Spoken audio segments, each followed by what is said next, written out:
नमस्ते। आप सभी के लिए एक ज़रूरी सूचना है। आप सभी का जल्दी ही ग्राम कवर इंश्योरेंस और रियोनेट बैंकिंग पर एक ट्रेनिंग सेशन होने वाला है, जो कि आपके ब्लॉक ऑफिस में होगा और आपके ब्लॉक कोऑर्डिनेटर्स आपको जल्दी इस बात की सूचना देंगे। तो इस ट्रेनिंग सेशन का मेन उद्देश्य रहेगा कि हम लोगों को रियोनेट बैंकिंग के सभी लोगों के आईडीज़ जो है उसको एक्टिवेट करना है।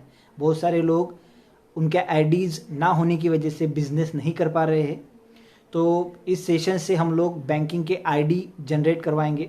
ट्रेनिंग को आते समय आपको कुछ ज़रूरी कागजात अपने साथ में लाने हैं, जिसमें से पहला है आपका आधार कार्ड, दूसरा है आपका पैन कार्ड, तीसरा है आपके बैंक का पासबुक और चौथा है आपके उच्चतम शिक्षण का सर्टिफिकेट।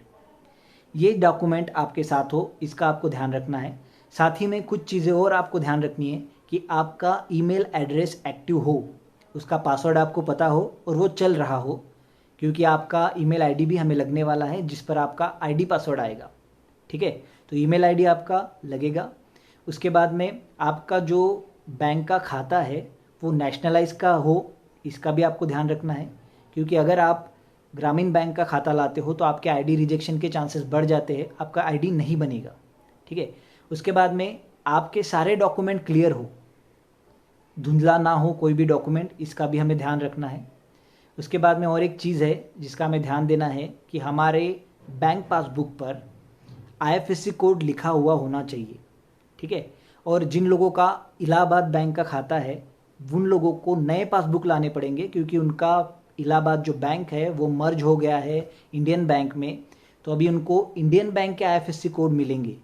तो जिन लोगों का इलाहाबाद का खाता है उनको अपने बैंक में जाना है और नया पासबुक बनवा के लाना है।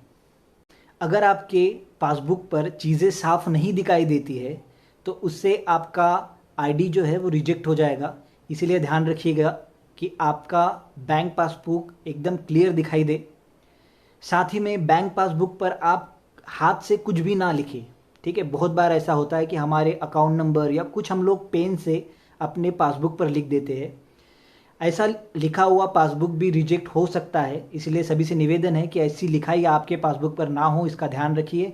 अगर लिखा हुआ है तो आपको बैंक का स्टैंप उस पर लगा के लाना पड़ेगा, इसका आपको ध्यान रखना है। बैंक पासबुक अगर साफ नहीं है तो और हमारे पास एक पर्याय है, एक ऑप्शन है जिसका इस्तेमाल हम लोग कर सकते हैं कि हम अपना बैंक स्टेटमेंट निकलवाए, या फिर अगर हमारे पास चेक है तो हम लोग चेक का भी इस्तेमाल कर सकते हैं। हम लोग चेक बुक भी ला सकते हैं। चेक पे आपका आईएफएससी अकाउंट नंबर और बैंक की सारी डिटेल्स साफ लिखी हुई होती है, तो उसका भी इस्तेमाल हम लोग कर सकते हैं। तो बैंक पासबुक अगर सही नहीं है तो चेक या अकाउंट स्टेटमेंट, ठीक है, अकाउंट स्टेटमेंट अगर आपको निकलवाना है तो आप अपने बैंक में जाइए, अपने मैनेजर साहब से कहिए कि मुझे मेरे बैंक का अकाउंट स्टेटमेंट चाहिए, तो वो आपको कुछ प्रिंट देंगे जिस पर आपका बैंक का स्टेटमेंट रहेगा। ये चीज़ आपको ध्यान रखनी है। आपका जो पैन कार्ड है उस पर अगर माइनर लिखा हुआ है तो भी आपका जो आईडी है वो रिजेक्ट हो सकता है, इसलिए ध्यान दीजिएगा कि आपके पैन कार्ड पर माइनर लिखा हुआ ना हो। और एक चीज़ आपको ध्यान रखनी है कि हम लोग जो ये आईडी बना रहे हैं, इस आईडी बनाने के लिए सारे कागजात सही से जाए, ये बहुत ज़्यादा ज़रूरी होता है। तो बहुत बार गलत कागजात जाने की वजह से या अस्पष्ट कागजात जाने की वजह से या कोई चीज़ सही ना होने की वजह से हमारा आईडी जो है वो नहीं बन पाता है या रिजेक्ट हो जाता है।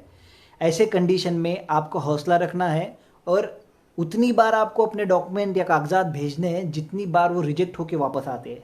ठीक है, तो हौसला रखना है और अपना आईडी बनने तक हमें जो भी चीज़ बन पड़े वो करनी है। ठीक है, तो ये वीडियो अगर आपको समझ में नहीं आया तो फिर से एक बार देखिए और सही तैयारी के साथ ट्रेनिंग कीजिए और अपना आईडी खुलवा लीजिए।